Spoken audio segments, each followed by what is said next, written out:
In this book, Oliver Burkeman made the case for embracing our limited time on this planet and also embracing the limited control that we have over it. And it turns out it's actually super empowering to think this way. That might not make too much sense right now if you didn't watch part 1 and 2 of the series, but if you didn't watch them, this video will be just as helpful, and it's the last one. And this is where I'm telling you what you actually want to hear this whole time you've been wanting to hear, is how do we actually implement this in our day-to-day lives? So here are 10 techniques for implementing this limit embracing outlook on life and start really living your life to the fullest.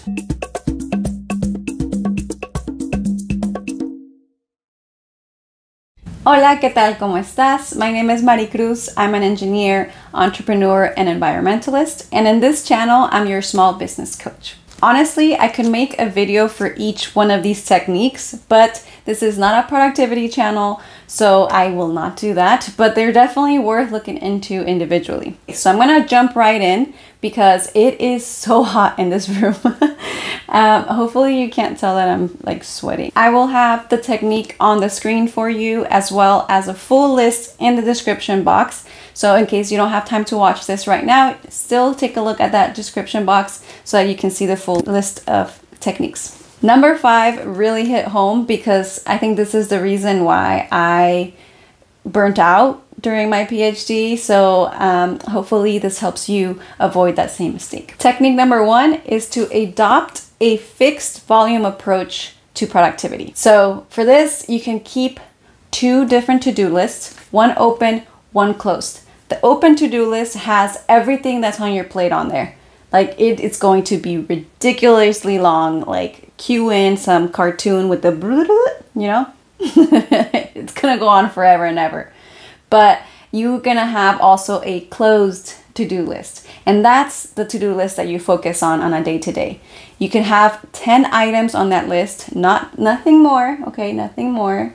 And that's the one that you're gonna put all your mind, all your energy, all your focus into so that you don't overwhelm yourself, okay? Yay! And the idea here is that you can't put anything into your closed to-do list until you finish one. So at most, you will always have 10 items on there. And once you tick one off, then you can take from your open to-do list and add it onto there. I actually create these 2 to-do lists during my CEO hour that I do every week on Sundays. And I will be talking more about that CEO hour because as entrepreneurs, I think this is like one of the key things to keep yourself sane and also to keep your business growing. So if you want to learn more about that, I'll be sharing a video on that. So make sure you follow along, subscribe. Technique number 2 is to serialize, serialize, serialize. And that's a really difficult word for me to say. But basically what I'm trying to say here is to focus on one big project at a time. Or at most one work project and one personal project. That is really big.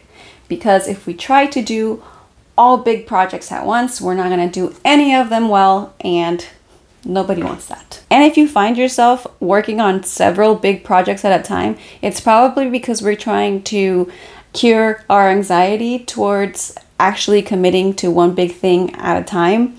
And that's totally normal, that's your brain, but this is a good way to kind of trick your brain. Just one big project at a time. Third technique, and this one's kind of funny, is to decide what you're gonna fail at. He calls it strategic underachieving, which I found really funny. But it is impossible to be excellent at everything in your life. And so ahead of time, plan out what you're gonna suck at, you know? Like we can't be perfect. So this example he gave, I think was, you know, you're gonna focus on your business, but maybe you're not going to be excellent at keeping the house clean. Like maybe you're not doing a deep clean every week, you know? Keep in mind that this can be in a cyclical basis. So you can say, hey, for the next 2 months, I'm going to do a bare minimum in my day job so that I can give 100% in my side business. Or I'm going to take a break from social media during the summer so I can volunteer more. Like it could be cyclical. It doesn't have to be like my whole life I'm just gonna suck at something. Really be strategic about it. Number 4, focus on what you've completed, not just on what's left to complete. This is pretty straightforward. He talks about how our to-do lists are just endless and we want to feel good until everything's done, but it's not gonna be done ever. So when are we supposed to feel good? One way to address this is to keep a done list where you write down, it starts up empty in the morning, and you write down what you've done throughout the day, and then you review it at the end of the night. I actually already do something similar to this, but I call it a ta-da list. And it's the same thing. I start adding what I did throughout the day. And then sometimes I just do it at the end when I'm journaling, and I just write down what I did that day. And it really makes me feel better about myself, and it really helps me sleep better because I'm like, wow, I really did a lot today. An interesting point here to kind of highlight is that depending on where you are mentally, like what mental state you're in, the things that you can put on your lists can be anything from like finishing a big project to like brushing your teeth. Like it depends where you're at. So it's not like you have to put big things in the list only. Like sometimes taking a shower was a big deal. Number 5, consolidate your caring. And this is super important, I feel, especially in my generation. Shout out millennials. There's a lot of stuff that you can care about, right? There's a lot of stuff going on in the world. There's a lot of injustices. We have environmental crisis going on right now. But again, our time is limited. So focus on one thing that you want to help in this world, and remember that you can make it cyclical, right? So maybe you say, this year I'm going to focus on prison reform. Next year I'm helping immigrants and refugees. And the next year you volunteer at a food pantry or something like that locally. Not because protecting the Amazon or lobbying for organic food and clean water is not important, but because your time is limited. So you have to really be selective on what you're doing and what you're caring about every year, or if you want to do it quarterly, like that's fine too, but it's super overwhelming to think that you can take care of it all, right, and fix the world's problems. Pick what you're gonna care about is the point for this technique number 5. Number 6, embrace a boring single-purpose technology.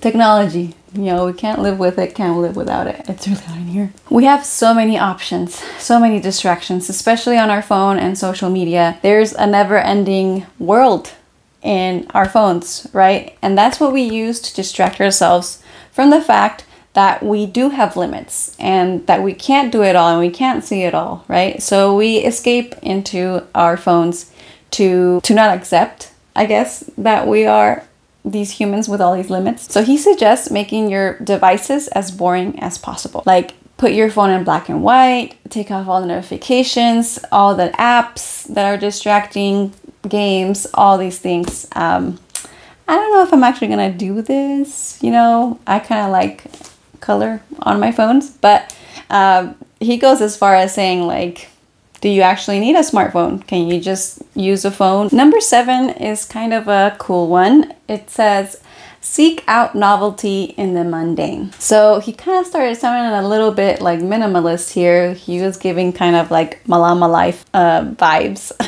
here on YouTube. She's super cool, check her out. But his point is that as we get older, we lose kind of that childhood charm, right? We start to routinize everything, where we start eating the same foods, we do the same activities, we see the same people, and so things kind of become routines. And so we don't see anything new and any novelty in our lives, which then makes it kind of feel boring. Now the trick here is not to just buy new things or like go experience a million different new hobbies to try to make it novel, but actually find novelty in the day-to-day. Even something as simple as paying more attention when you're doing something that you do all day, every day, can bring you back to the present, and it would help here. Or maybe you just go for a walk with no destination, or you play I Spy with a kid, or you take a different route to work. Technique number 8 is about relationships, and it states, be a researcher in your relationships. This one's all about being curious. This will help you with handling uncertainty, because if you're just curious, then it's not as scary.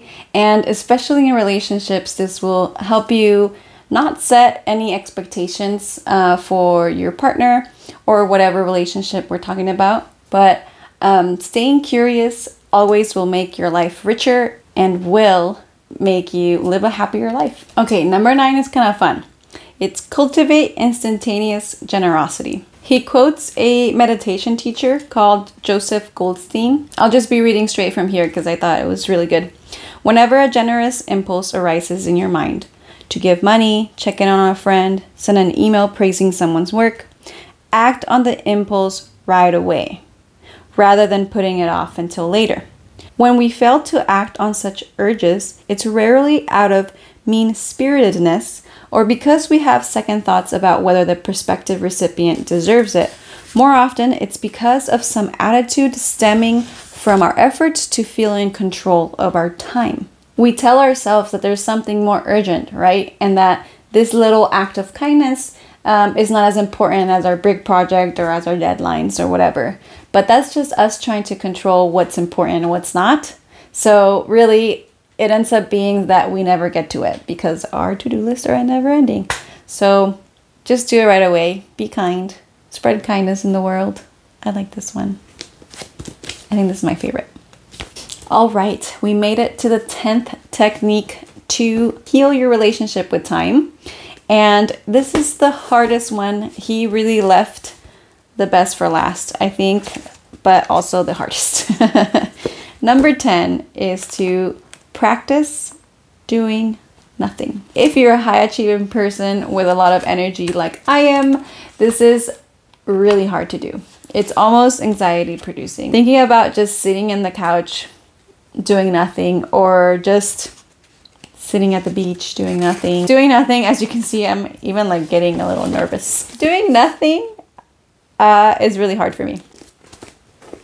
And it's because of this mentality of trying to have control over our time, which we don't. And our time is limited. So we feel this need to fill it up with all this beautiful stuff and all this useful and productive things because it's limited, right? So don't feel guilty if this is you, but he really pushes us to think about how much time we dedicate to doing nothing because it is actually really good for us. I'm gonna read from the book again because he says it better than I can. Technically, it's impossible to do nothing at all. As long as you remain alive, you're always breathing, adopting some physical posture, and so forth. So training yourself to do nothing really means training yourself to resist the urge to manipulate your experience or the people and things in the world around you, to let things be as they are. What's the actionable step here is to implement a do nothing meditation. So you just sit on the couch or lay on your bed and set a 5-minute timer and literally do nothing. As he said, of course, you're going to be breathing and you're going to be laying or sitting, you know, but as soon as you start to think about anything, even about how bad you're doing in this meditation, stop thinking about that and try to bring it back to nothing. I'm going to start implementing this. I'll let you know how that goes, but 5 minutes of doing nothing. Let's do it. Now you might ask, why would I do this? You're talking about how we have limited time. Why would I do the nothing? And that's because when you get better at doing nothing, that's when you begin to regain your autonomy, to stop being motivated by the attempt to evade how reality feels here and now, to calm down, and to make better choices with your brief allotment of life. Well, there you go. 10 techniques to start embracing your limits as a human, because our time is limited here and we want to make the most out of our lives. And it might not be doing the things that you think you should be doing. It might just be doing nothing. It might just be focusing on one thing at a time or in one big project. Whatever that might be for you, I hope these 10 techniques helped you or will help you. Let me know if you're going to try any of these. That would be great. Again, I invite you to watch part 1 and 2. They're pretty interesting too. And if you are interested in reading this book, I strongly recommend, but you don't have to. You can just watch my videos. That works too. I'll catch you in the next video. Until then, don't forget, Poquito goes a long way. Ciao.